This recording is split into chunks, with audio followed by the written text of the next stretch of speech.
É o inferno um lugar de tormento ardente? Nesse segundo vídeo, nós vamos falar um pouquinho sobre a constituição humana.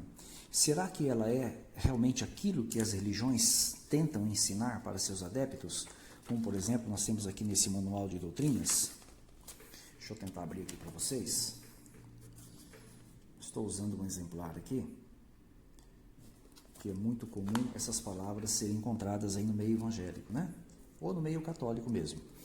Olha, a Bíblia diz que o homem é constituído de 3 elementos, corpo, alma e espírito, e isso se chama tricotomia. Ou seja, nós seríamos a soma de 3 partes, 2 espirituais e uma parte carnal. Será que a Bíblia realmente diz isso ou não? É isso que nós vamos analisar nesse vídeo.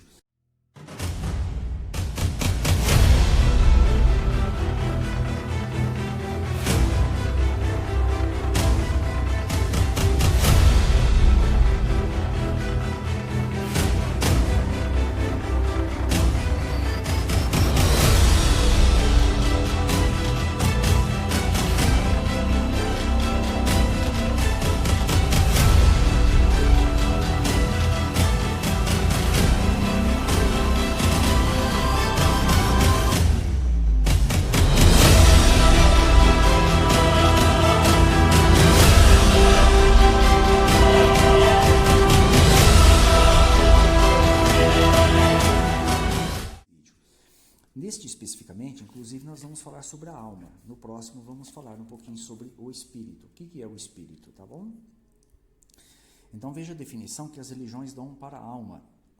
Olha que a alma é uma substância incorpórea e invisível do homem, inseparável do espírito, embora distinta dele, formada por Deus dentro do homem, consciente mesmo fora do corpo. E por aí afora, vão dizer que quando a pessoa morre, né?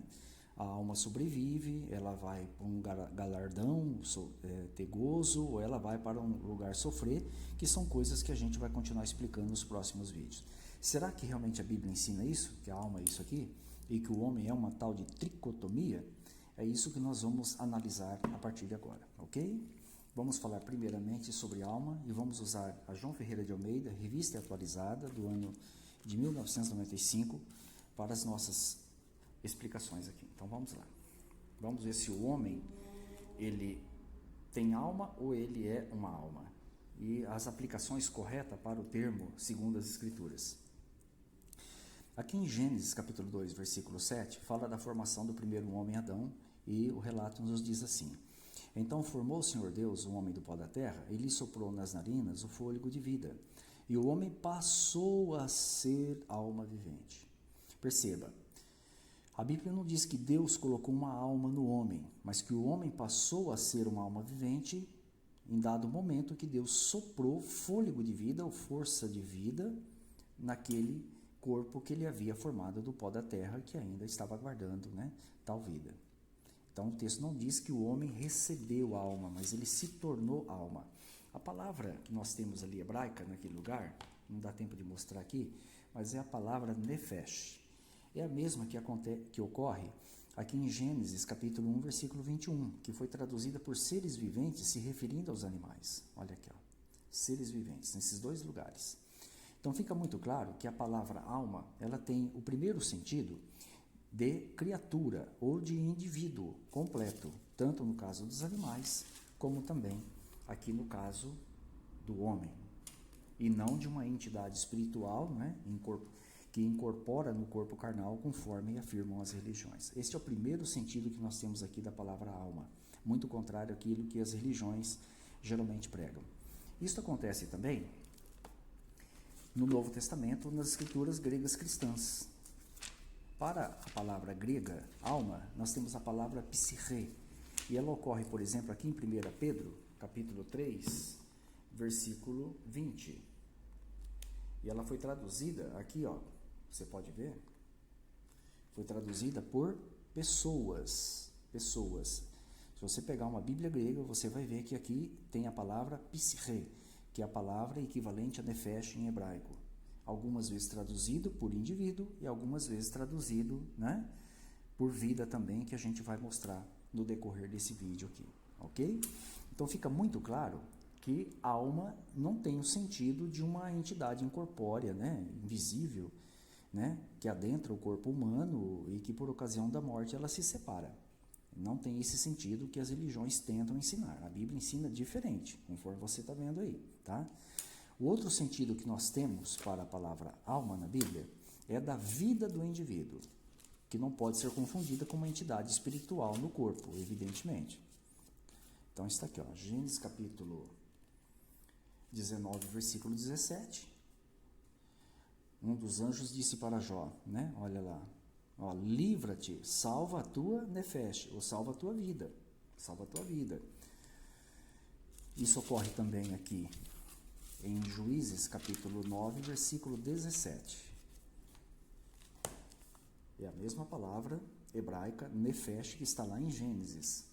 Olha aqui, porque meu pai pelejou por vós, arriscando, olha, nefesh, ou a vida, vos livrou das mãos dos midianitas. Então fica muito claro que a palavra original para alma em hebraico, ela tem dois significados primários.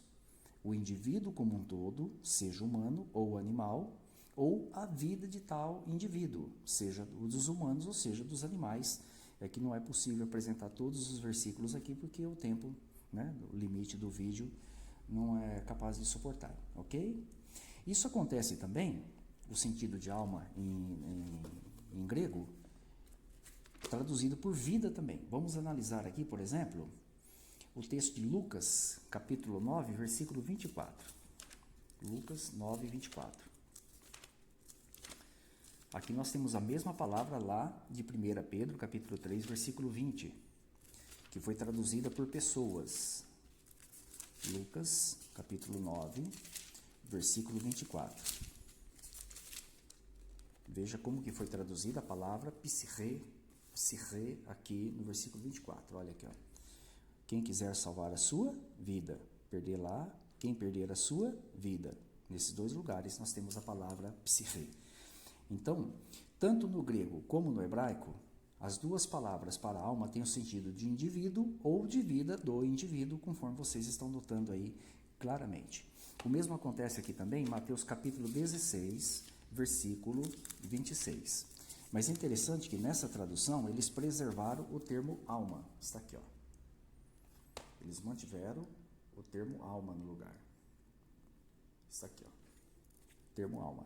Mas se você pegar a edição atualizada da João Ferreira de Almeida de 1959, aqui também estava a palavra vida, né? Fizeram uma atualização e mantiveram a palavra alma.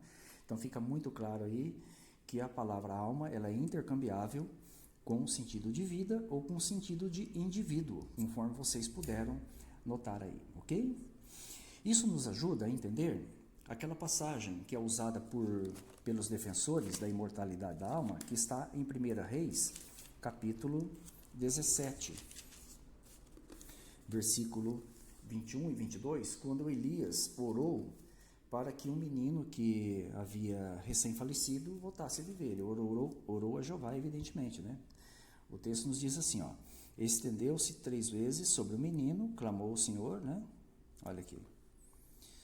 E disse, Senhor, né, que é Jeová, meu Deus, rogo-te que faças, ó, a nefesh, aqui é a nefesh desse menino tornar a entrar nele. E Jeová, o Senhor, atendeu a voz de Elias, e a nefesh do menino, alma, tornou a entrar nele e reviveu.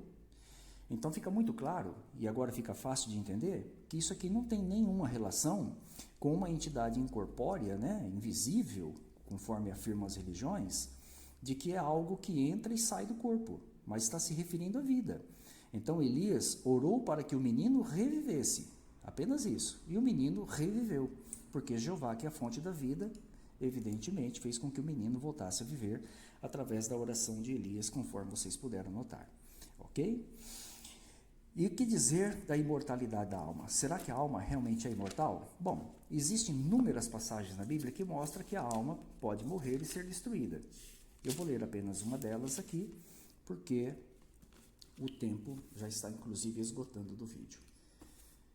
Aqui em Atos capítulo 3, versículo 23, é uma aplicação de Deuteronômio capítulo 18, versículo 19, E Pedro aplicou essa passagem aqui a Jesus Cristo agora. E diz assim, ó, acontecerá que toda alma, ou seja, todo indivíduo, que não ouvir esse profeta, será exterminada do meio do seu povo. E isso aconteceu nos dias de Moisés também. As pessoas que violavam normas elevadas, sagradas de Jeová, evidentemente foram mortas naquele tempo. Então pode dizer que almas naquele tempo foram exterminadas ou foram destruídas por violarem a lei de Deus.